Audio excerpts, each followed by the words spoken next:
This is a little bit of a long one, how I found the true church of Heavenly Father on earth.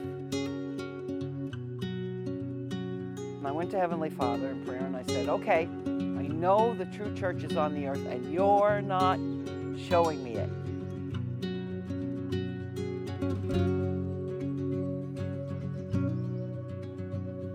Then I had a dream. And the dream was I was walking down these dusty streets, mud covered. I was in a pioneer dress and I was holding two little girls' hands. And I have sons, so that was very unusual. And in the dream, I was dressed like a pioneer woman and I was looking for the church with good singing. Went to the first church and the singing was okay. Went down, went into the second church and the singing was okay, but it wasn't good. So I went down and went to the third church. The singing was beautiful. And I'm looking around in my dream and there's no signs. Now, I've told you before, I've been in all these churches. There's always a sign inside that says Methodist Church, Lutheran Church. All the signs are up on the podium there and there's no signs. I'm like, where am I? I opened up the hymn book and it said Church of Jesus Christ of Latter-day Saints.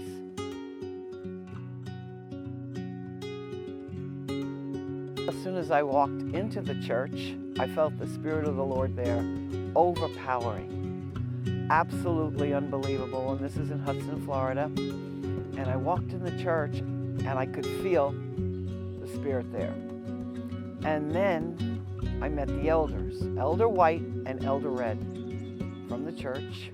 They were my teachers for 6 months.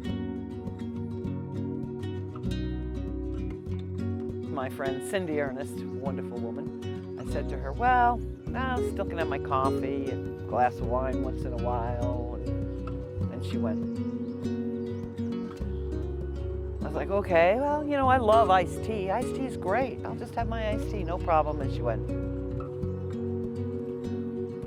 I said, what do you people drink? So it wasn't opposition, but it was hard to overcome the worldly things that after 30, 40 years that you've been doing to all of a sudden stop everything to join the church. I fell in love with it and I couldn't really read it too well because it was so little. So I had a girlfriend named Carol and she had this beautiful Book of Mormon that is now shredded and she gave it to me. And I said to her, isn't this true?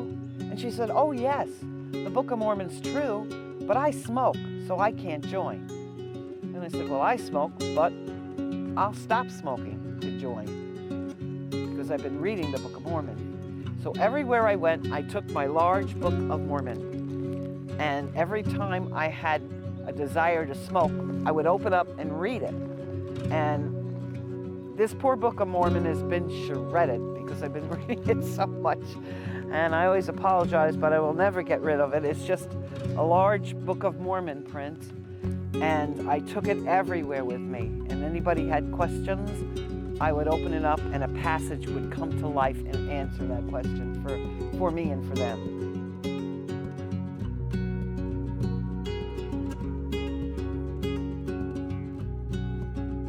I prayed to Heavenly Father, said, what do I do? And he said, go on a mission. I said, well, I'm a single old person, you know, and he was like, go on a mission. I'm like, okay. It said I was coming to Rochester, New York, and everybody in the church was all excited because they said, you're going to Palmyra. And I'm like, no, it says Rochester. I'm like, that's where Palmyra is. Came here and I went through the Sacred Grove and I couldn't believe it. The Spirit was so strong in the Sacred Grove. I knew Joseph Smith was there. I knew Heavenly Father was there in Jesus. And I knew this is where I belonged.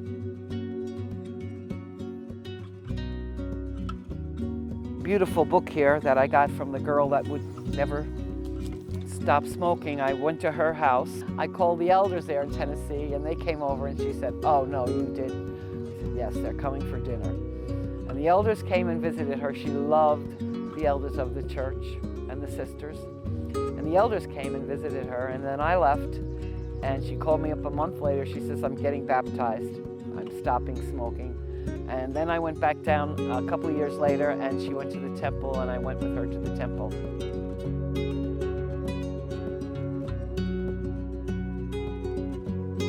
I remember saying after that dream, what does it mean? What does it mean with two little girls? And then when I became Relief Society president, it was like, there's the two little girls that you've got to guide now. And I said, what about the beautiful singing? Because I went to church, the singing was really bad. And I went to Utah, and I went to my friend's house in Southern Fork, and we went to a small church, because as you know, in Utah there's churches on every corner. So we went to this small church at Christmas time, and they had the young sisters singing, and it was absolutely the most beautiful thing I've ever heard. And I'm sitting there, and the still small voice said, "This is the singing you heard." So it was really, really cool. Yeah, so it was in time you learn the lesson of the dreams. That was how I joined the church.